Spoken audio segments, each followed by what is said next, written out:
찬미 소리 외치고 겁과 두려움 없어지니 영원하신 발에 안기세 주의 좌에 그 크신 발에 안기세 주의 좌에 영원하신 발에 안기세.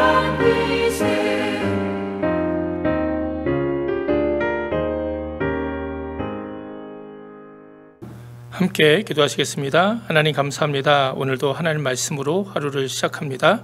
욥기서 말씀을 통해서 또 하나님의 귀한 뜻도 깨닫고 또 우리 삶 가운데서 진정으로 겸손하게 주님과 동행하는 귀한 삶 살게 하여 주시옵소서. 감사드리며 예수님의 이름으로 기도드립니다. 아멘. 오늘 함께 나눌 하나님 말씀은 욥기 6장 14절에서 23절입니다. 피곤한 자 곧 전능자 경외하는 이를 패한 자를 그 벗이 불쌍히 여길 것이오늘 나의 형제는 내게 성실치 아니함이 시냇물에 마른 같고 개울에 잦은 같구나.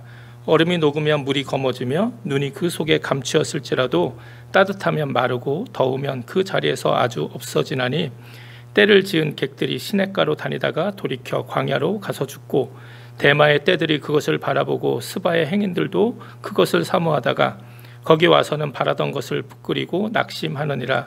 너희도 허망한 자라. 너희가 두려운 일을 본즉 겁내는구나. 내가 언제 너희에게 나를 공급하라 하더냐. 언제 나를 위하여 너희 재물로 예물을 달라더냐.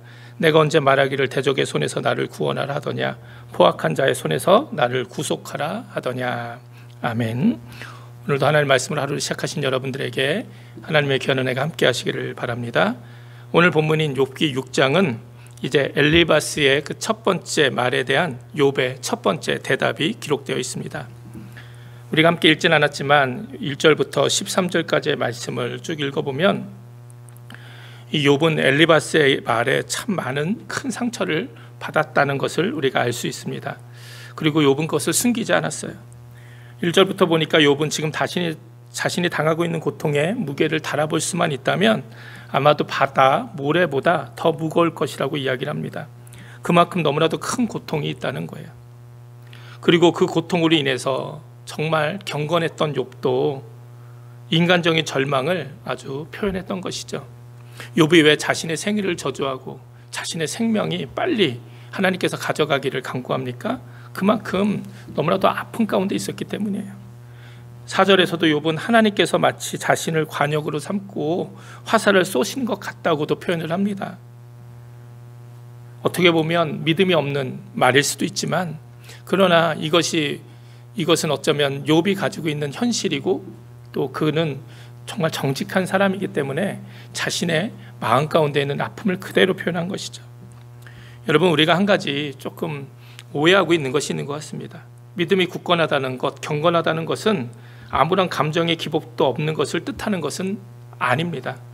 믿음이 성숙한 분들도 갑작스럽게 고난이 닥치고 어려움이 닥치면 절망할 수 있고 아파할 수 있습니다.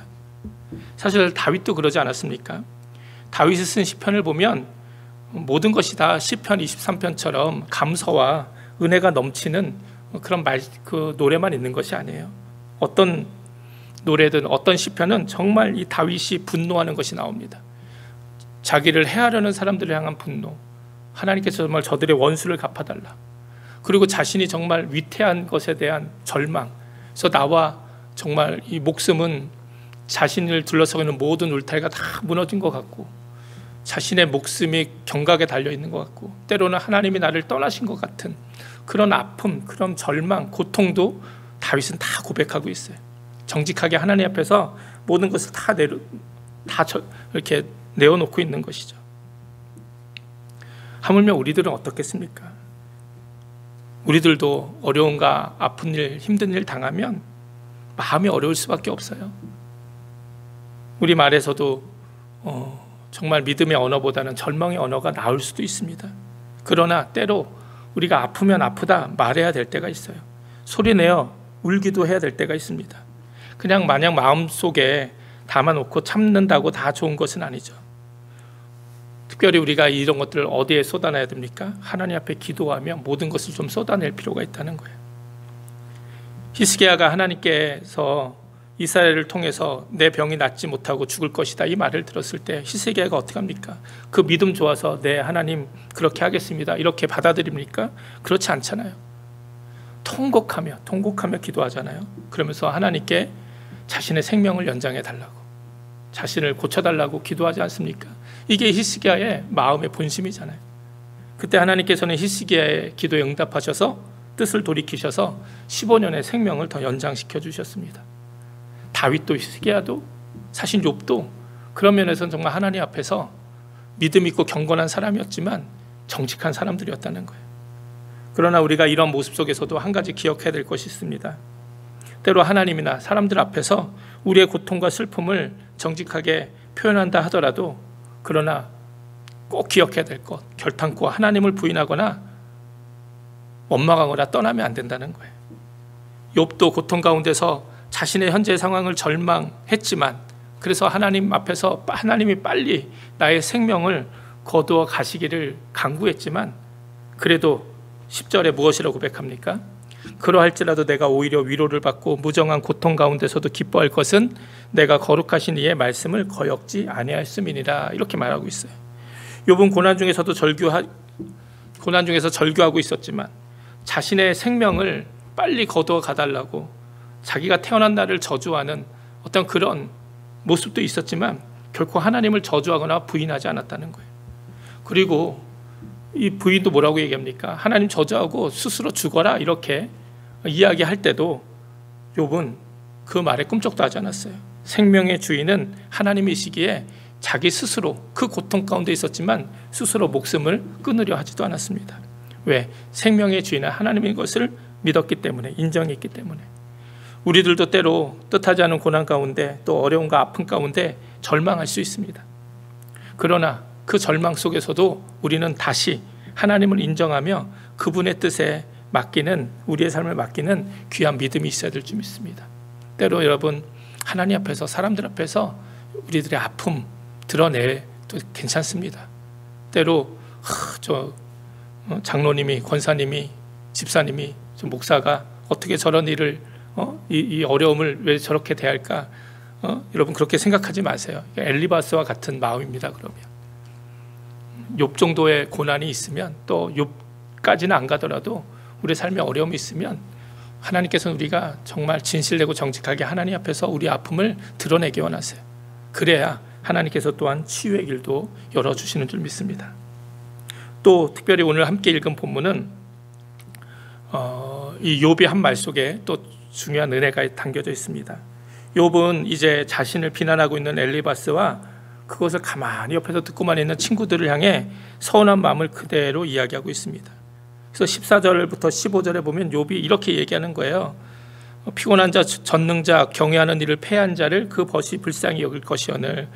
지금 욥이 하나님을 경외하는 것을 포기했다 그 얘기가 하는 것이 아니라, 정말 친구라면 욥은 결코 하나님 경외하는 것을 포기하지 않죠. 그건 우리가 잘 알고 있죠.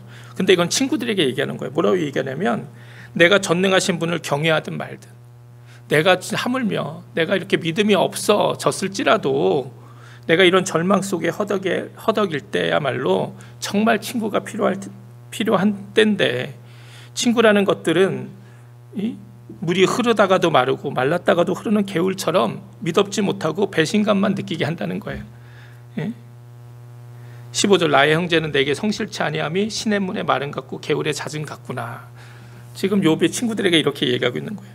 당시 그 광야의 그 시내는, 이 개울은요 항상 물줄기가 흐르는 곳이 아니었어요.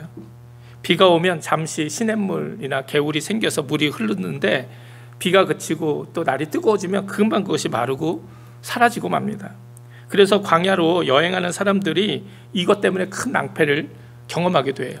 그래서 광야를 분명히 지나갈 때는 거기에 물이 있었는데, 개울이 있었는데, 다시 돌아올 때는 그 물을 찾아서 내가 돌아올 때 이 물에서 좀 쉬면 되겠구나, 이 낙타들, 이 동물들을 먹이면 되겠구나, 그리고 갔다가 돌아오는 길에 가보면 그 물이 사라지고 없는 거예요. 개울이 사라지고 없는 거예요. 그러니까 그것만 믿고 갔다가 아주 큰 낭패를 당하게 되는 것이죠. 지금 욥이 그런 얘기를 하는 거예요. 이 친구들이 바로 그와 같은 존재들이다. 물이 있었다 없었다는 정말 온전히 신뢰할 수 없는, 의지할 수 없는 그런 존재라고 이야기하고 있는 것이죠. 그러면서 욥이 뭐라고 이 말 가운데 있습니까? 그 친구들이 찾아왔을 때 욥의 마음이 어떻겠어요? 내가 진짜 저 친구들이 찾아왔으니 저 친구들에게 좀 나의 고난의 이야기를 털어놓고 내가 좀 위로를 받을 수 있겠구나, 내가 좀 힘을 얻을 수 있겠구나, 아마 이런 기대가 있었을 거예요. 그래서 아마 욥도 자신의 솔직한 마음을 친구들에게 얘기했을 거예요. 그런데 돌아오는 반응이 어떻습니까? 엘리바스와 그 친구들이 욥을 정죄하고 욥의 죄를 비난하고 죄가 있기 때문에 지금 이 고난을 받는 것이다 이야기하면서 욥의 마음을 더 힘들게 했잖아요. 그러니까 욥이 그 친구들을 향해서 이 개울과 같은 존재들, 시냇물과 같은 존재들이다 이렇게 이야기하고 있는 것이죠. 그러면서 이런 생각을 했을 거예요. 내가 아무리 하나님 안에서 뜬모를 고난을 당하고 있지만 그래도 내가 의지할 분은 오직 하나님 한 분밖에 없구나. 아마 이것을 깨닫게 되었을 거예요. 우리들도 마찬가지입니다. 우리가 어려움에 당했을 때 우리도 얼마나 많은 순간 이 잠시 있다 없어질 시냇물과 개울과 같은 존재들을 의지하며 살아갑니까? 그게 사람이 됐든 어떤 물질이 됐든 잠시 잠깐 그것이 우리에게 위로가 되고 도움은 되는 것이 맞지만 그러나 그것은 영원히 우리 곁에 있지 못합니다. 또 온전한 완전한 도움도 결코 아닙니다.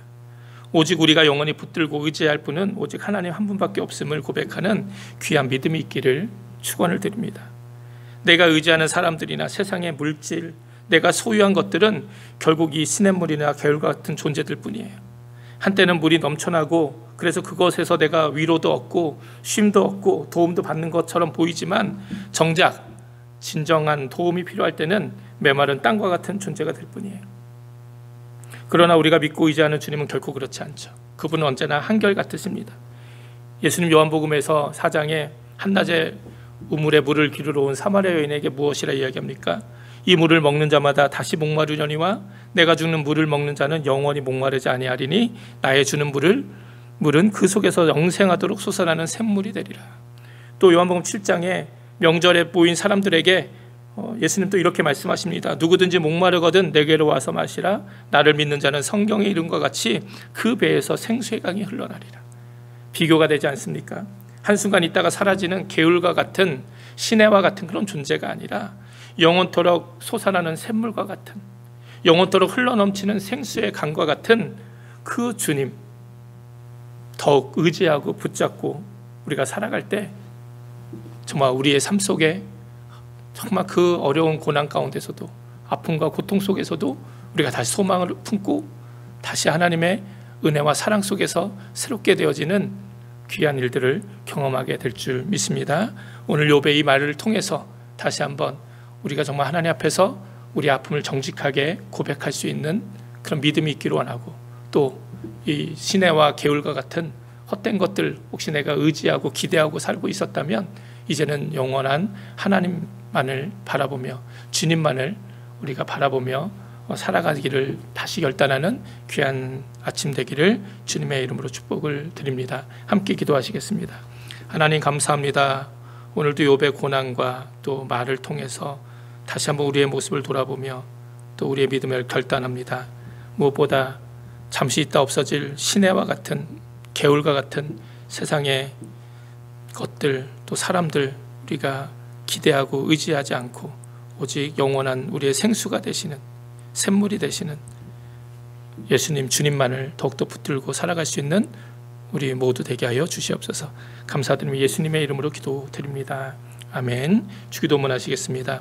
하늘에 계신 우리 아버지여 이름이 거룩히 여김을 받으시오며 나라의 임하옵시며 뜻이 하늘에서 것 같이 땅에서도 이루어지이다. 오늘날 우리에게 일용할 양식을 주옵시고 우리가 우리에게 죄진 자를 사해 준 것 같이 우리 죄를 사하여 주옵시고 우리를 시험에 들지 말게 하옵시며 다만 악에서 구하옵소서. 대개 나라와 권사와 영광이 아버지께 영원히 있사옵나이다. 아멘. 오늘도 말씀 기억하시면서 기도하시고 또 특별히 우리 공동 기도 제목들 있죠. 위에서 기도해 주시고 무엇보다 우리 중보기도 필요하신 분들 우리 문장로님 또 정면남 권사님 남편분 그리고 그 외에 정말 우리 아프셔서 집에 계신 분들 계속해서 회복이 필요하신 분들 위해서 여러분 계속해서 함께 기도해 주시기 바랍니다. 함께 기도하시겠습니다.